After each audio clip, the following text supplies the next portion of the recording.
I'm sorry, did you want something?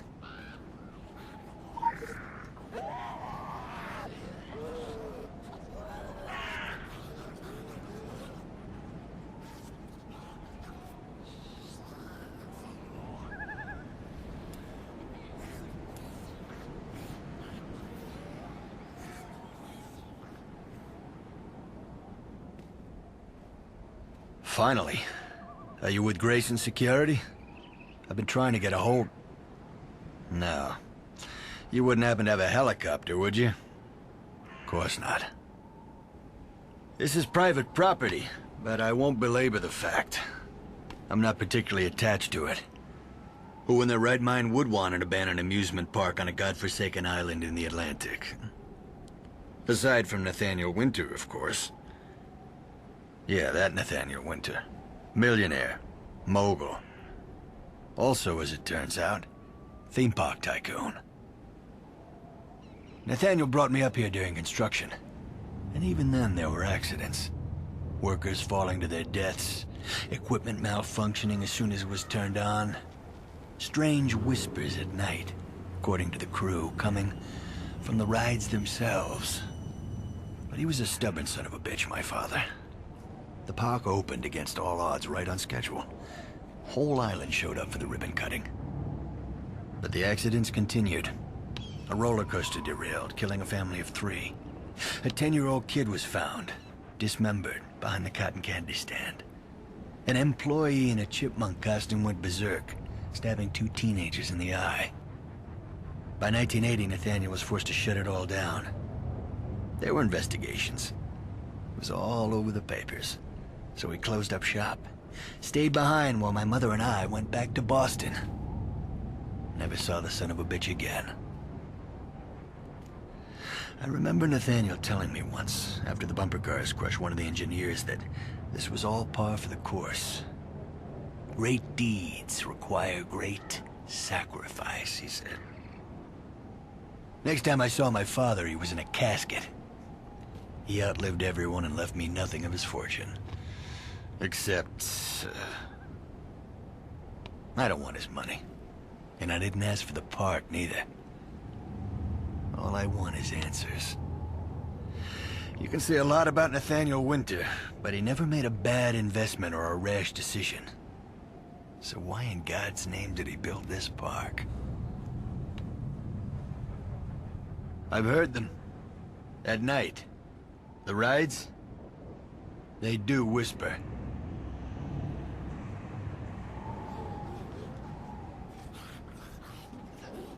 What? Are you expecting me to open up? To tell you all about my troubled childhood, about my abusive father and how that led me to overcompensate and succeed? About why I'm here and how it all tears me up on the inside? Go dig yourself a hole and jump in it, you fucking parasite. The Atlantic Island Park. Never thought I'd be back here. Now it feels like I'll never leave. They couldn't have chosen a better spot for the apocalypse, don't you agree?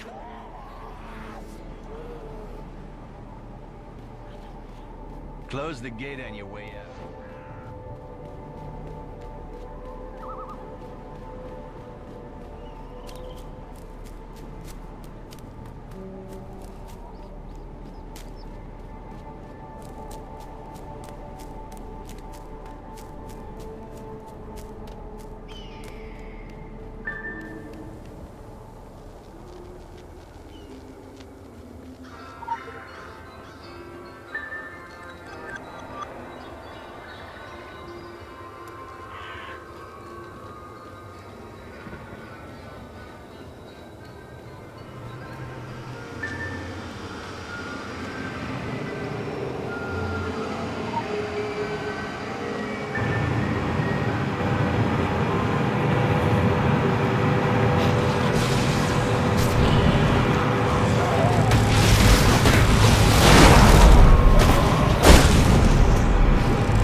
stench. To my son, Nicholas James Winter, blah, blah, blah. Where is it? I leave my masterpiece, the Atlantic Island Park, to be restored according to my original plans? What fucking plans, Dad? How did it go? Don't tell me. I'm not blind or deaf. I don't believe it's a coincidence those things are drawn to the rides. The fog came the day we got here. I was supposed to fly in, but the airport was closed, so we drove all the way up from Portland. Less than an hour later, it rolled in like an avalanche. Wahid here decided to stay in the car. I headed for the highest place I could find. I didn't think of it at the time, what with those animals at my feet. But it's weird that the wheel's still working after all this time. I can't imagine the power's still on. At least not the electrical power. But that's not what this place runs on, is it? He stayed behind, my father, Nathaniel Winter, when everyone else left. And not because he didn't have anything else. He had his empire, his money, my mother. He had me. But this is the only thing he wanted. It kept him alive for over a century. It gave him power. I'm still not convinced he's not here. Somewhere, feeding on the ghosts of lost children like some kind of bogeyman. What the hell are you looking at? This is private property, you know.